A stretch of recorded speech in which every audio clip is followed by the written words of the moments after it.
So everything you just saw was shot on the DJI Mini 3 Pro, a fantastic little drone, and I'm happy to bring you my full in-depth review finally. I have flown this over 500 kilometers now. I didn't want to rush my review out the door, so here it is after some pretty decent time with it, guys. Here is everything that's going to be included in the video somewhere up there, and you can use the timestamps to find a specific aspect of this video if you're just curious about a few things. Well, you can fly yourself over there and check it out. Here's an overview of this fantastic little drone. And what is it? Who's it for? Well, it's a sub 250 gram drone, meaning it's going to be great to get around a lot of the laws and regulations in a lot of countries around the world, but they did throw pro in the name, and they've actually followed up on that because it is a very, very capable drone at that.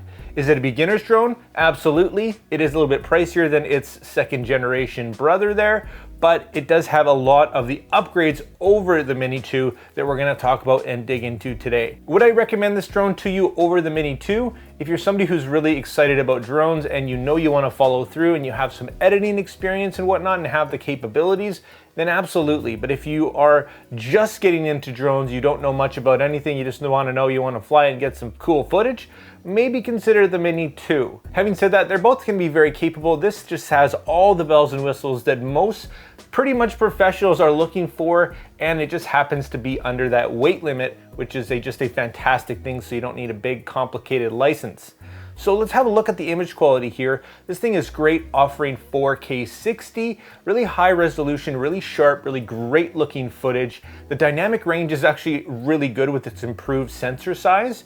And you do get some different shooting modes, which is really nice, but the overall quality and footage that you get out of this drone just kind of blew me away, because what we're used to in the Mini series, it's, mediocre at best. They've taken this drone and they've really brought it to the next level, giving us 10-bit footage, and that is fantastic. We've got the ability now to pull a lot more out of our footage in post to really bring out the shadows and the highlights. And that was something that they added after the release, which shocked myself and I think a lot of people. So 2 huge thumbs up on DJI for that addition. Now, it does have a fixed and faster f1.7 aperture than its predecessor, and this is going to be great in low light performance, but again, unfortunately, if you don't have ND filters, you might struggle to get some perfect looking footage because, yeah, it is fixed. Having said that, I definitely recommend to pick up some ND filters to take your footage of any drone to the next level. Following up on that, the low light performance is actually a lot better than I thought it was going to be, so you can definitely use this in lower light situations, and you're going to get decent results for the most part. Next, let's chat quickly about the battery life of this drone, and I'm talking real world battery life. Now, there's 2 options. You can get the standard battery, and DJI claims about 34 minutes of flight time, and then there's the extended batteries that offer 47 minutes of flight time on paper at the cost of putting this thing over the 249 gram limit. Personally, I can only speak for the regular batteries, but in real world situations, flying and shooting and taking photos and whatnot, you're looking at between 22 and 26 minutes of real world flight time. And another recommendation to you is to definitely pick up a few extra batteries or the Fly More combo, which we'll get into later, because having 1 battery with this thing is no good. Trust me on that. In terms of build, this drone is very, very light and does feel like a toy. And yeah, it's definitely not a huge, giant professional drone by any means, and nor is it designed to be, but it is quite durable in my experience. I have crashed this thing a few times now and it's gotten right back up and really nothing to speak of. So I'm really happy with its durability so far, but of course be careful with your drone. In terms of modes, it's got a ton of awesome features packed into this thing. And this is where this little drone really shines, if you ask me. We've got hyperlapse mode, which is really fun. You can get some awesome and creative shots out of that. And they've designed it in a way that is just really intuitive and easy to use. And the interface as a whole is just really fantastic. You've got your master shots, which is a pretty cool addition and great for solo creators and families and stuff that don't want to do a ton of flying on their own. It looks great, and it's a really nice addition to this as well. And here's a few examples of the quick shots that are installed into this thing by default. This is called Meteor, which is the new one and probably my favorite. Really cool stuff that's really easy to use, so even if you're not an experienced pilot, you can get some pretty cool looking footage to throw on social or what have you. The master shots is basically a big collection of a bunch of flight paths that are pre-programmed. Then they're split up into different clips, or if you want them combined into one video file, it does that for you in camera as well. I didn't personally have the best luck with master shots. I found that it did lose its subject while tracking quite easily when you're dealing with smaller subjects. And that was just my experience, so I tend to stick to the quick shots more, which are faster and have great results. And remember, this thing doesn't just shoot videos, it also shoots photos, and it does it pretty darn well. It does offer a 12 megapixel and a 48 megapixel option, as well as panoramas and a few other options for you photography lovers.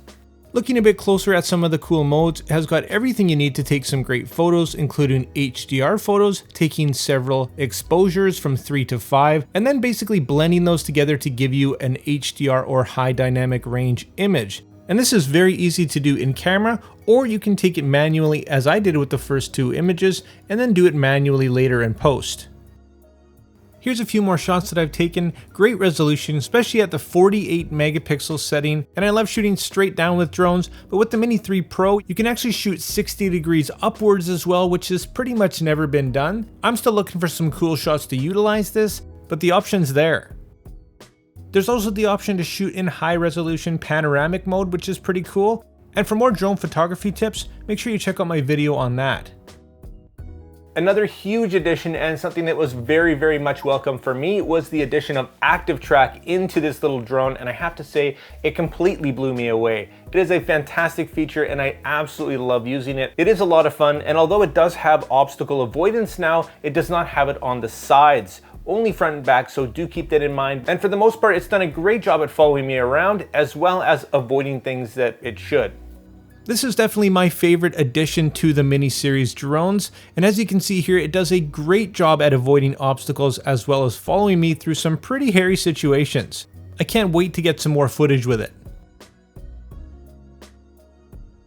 Now, in terms of price, this thing has jumped up like everything else in the world. It is a little bit pricey at this point, which is why if you are a first-time drone pilot, I definitely might consider something like the Mini 2. And either way, I think you should probably buy a warranty, because odds are you're probably going to crash your first drone. Now, they have included the addition of the RC controller, which has the built-in screen and is a game changer if you ask me. I'm really loving that and having access to my phone when I need it. And I also found that the stability and range is a little bit better than with the RC N1, which is the base controller without the screen that you find with the Mini 3 and the Mini 2. So yes, I would definitely recommend this thing for a couple bucks extra. It's pretty good for me. The quality in terms of build is a little bit flimsy in some cases that I've found. It's not quite up to what I would hoped it would be, but I think it'll hold together over the next few years anyways. Now let's touch on the one sore subject that a lot of people are experiencing issues with, and that is the range and stability.